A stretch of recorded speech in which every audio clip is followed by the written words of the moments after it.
Okay, so ito naman yung sinasabi ko no na pagpaparallel ng apat na piraso na solar homes, no? Kasi mayroong protocol 'yan, no? Yung pagdating sa DIP switch at saka yung settings natin dito.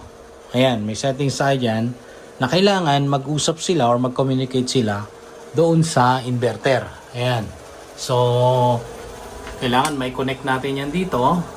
Dito sa taas ang connection. Pero isa lang, no? Kasi ito yung master. Hindi na natin kailangan palagyan yan. So, dito yung master. Ayan. At dito natin i-connect. Ngayon, yung output no, ng master, kasi ito yung master at tatlong slaves na yan, no? Ayan, mag-out yan dito, pupunta naman yan sa in RS485 ng slave 1. At mag-out sa slave 1, pupunta sa in ng slave number 2. So, pangatlong battery yun. Yung pangapat na battery, yun yung slave number 3. So, i-out dito.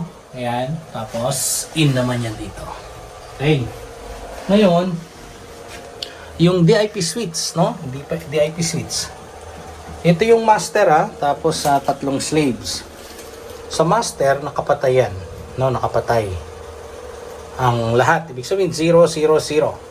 Dito naman, 1 up, isang nakataas, and then 3 down. Yung 2, 3, 4, down. Ayan. So, ito yung first slave. Second slave, dito naman, sa second slave, yung 1, down, then 2, up. Ayan. And 3 and 4, down. So, 0, 1, 0, 0. So, yan ang dapat na position ng DIP switch. Sa pang-apat, no, ito yung madali lang, body-body yan. Yung dalawa, yung 1 and 2 ng DIP switch ay nakataas at yung 3 and 4 ayan ay nakababa. So 1 1 0 0. So ibig sabihin 1 and 2 up and then 3 and 4 down.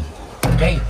So hindi tayo nagtatapos doon kasi kailangan makita natin doon sa master na may 1200 amperes dahil ito 300 amperes yan, dapat mag times 4 yan. So dapat makita natin doon sa master. Ngayon, may setting pa tayo dito na kagaya nito. Yung CAN protocol, dapat makita natin na 01 ng code para sa DE. Kasi kung hindi natin gagawin yan, hindi yan makikita or hindi makakausap ng inverter. So, ito ganun din. Slave number 2. At yun naman, slave number 3. Pangapat na battery. Ito naman, ganun din. Number 1 na slave. So, parehas lang. Dapat naka 01. At kahit itong master naka 01.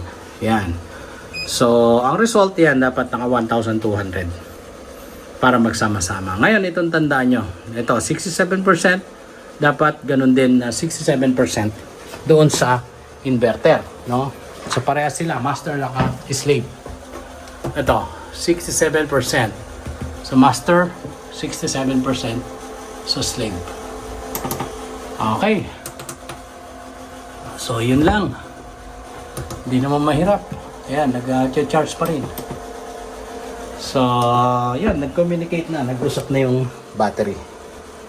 So, yun, maraming salamat sa panonood. Muli, ang inyong ka-solar sa SolarEns.